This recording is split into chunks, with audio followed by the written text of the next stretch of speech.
Hello and welcome to my channel. Today I'm going to show you how to do a simple bang trim at home. Let's get started. So I have readied my clips. I'm just using these right here, which are super easy to use. I like them better than duck-billed clips. I'm just going to pull the section of hair that I don't want to cut away.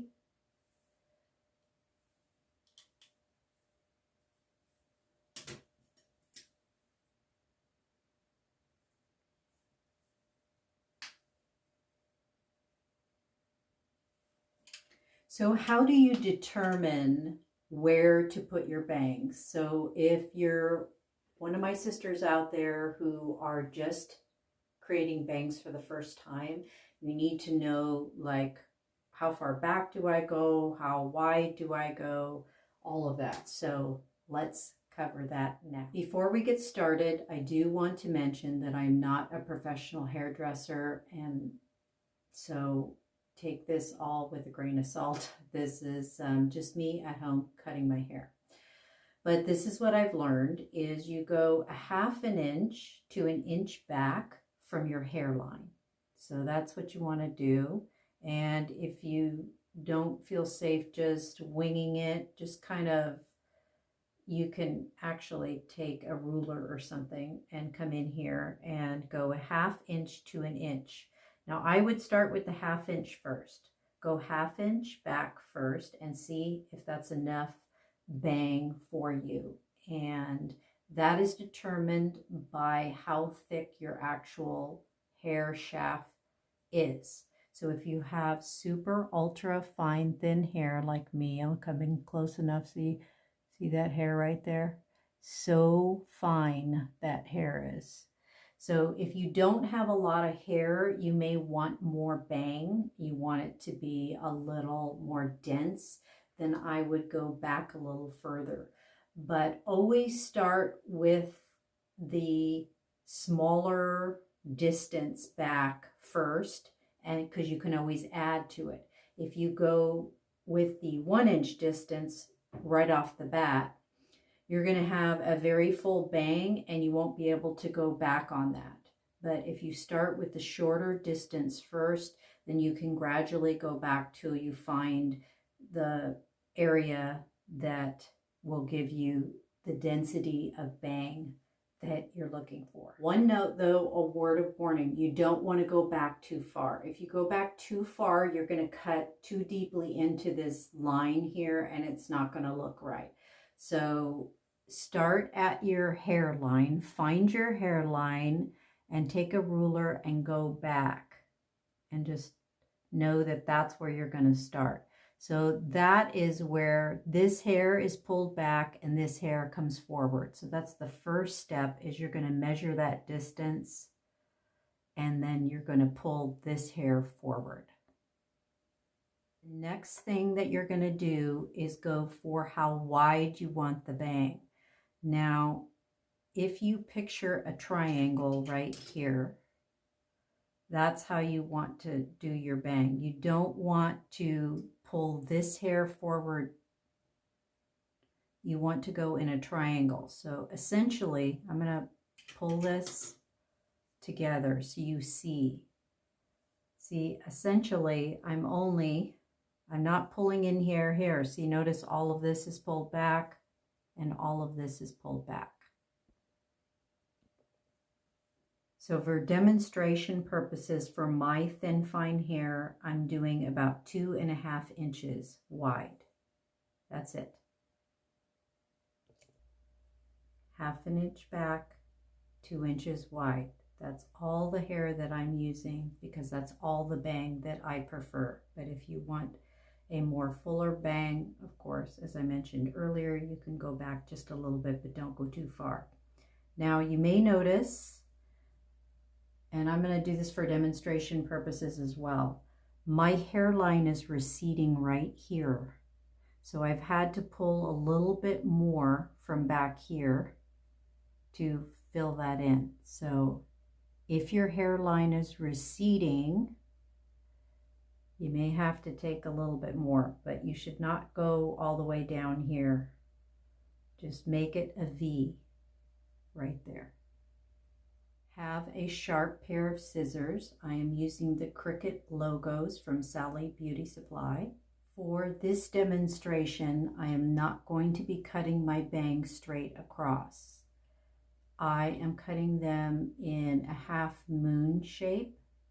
This helps the bang to fall more naturally and gives you the ability to side swipe your bang in any direction. I am not going to place my hand on my head and press my bangs down. I'm going to let them fall freely. If your bangs do not fall freely, the best thing to do is take a straightening iron and straighten them first. You want your bang to fall naturally. That is going to give you the most cascading natural look. If you push your bang down and cut and then release your bang, it will go up further, so you don't want to do that.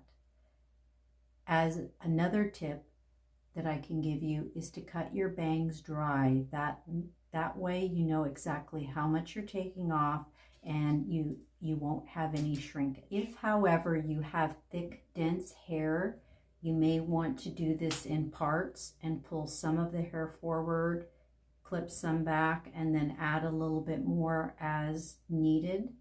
That way you don't cut too much. If you cut too much the first time around, you won't be able to go back. But if you do a little bit at a time, you can gradually create the bang, the fringe bang that you want in the density that you want with the movement you want without sacrificing the hair too soon. Worst case scenario, you take too much off, but don't worry, because the bangs, once you've cut them, they will grow back. So, and I do have videos on how to easily grow your bangs. Now, if you already have bangs, you won't have to worry about that at all. Okay, so I'm going to let my bang fall naturally.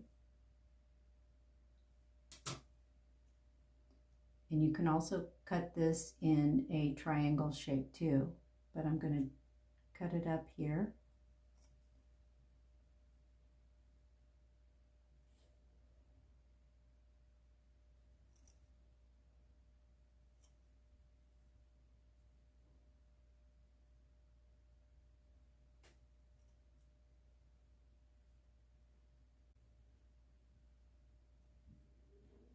That's it for the overall trim. Now I'm going to come in here and I'm going to take this top section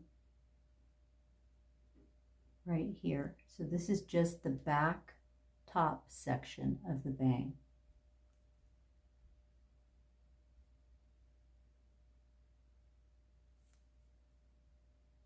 Like that. So it's like a horizontal layer. And I'm going to bring this forward. I'm going to make sure that my fingers are pointed downward at an angle. And I'm just going to trim the tip off, a half inch of the tip. But you have to make sure that you're at an angle here. You don't want to cut this straight. You're cutting it at an angle. And you're going to, I've got other hair in here. It shouldn't be there. And then I'm just going to come down with my fingers at an angle and I'm just going to nip the tip off just like that. Now that's going to help to add a little top layer to that, and that helps to give your bangs a little bit of dimension so they don't lay flat as a board. And that's it. Super simple.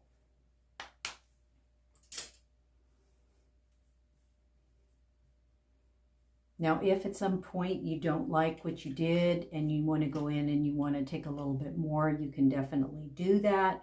But if you start with the least amount of haircut first, it gives you an opportunity to kind of build and structure your bangs just how you want them, depending on the density of your hair. And if you're starting out with no bangs and you're now making bangs, You can definitely, go consult your hairdresser. You could do a temporary bang. You could buy a clip-in bang on Amazon to see if you like it first before you commit to it, especially for those of my sisters out there who have beautiful long hair.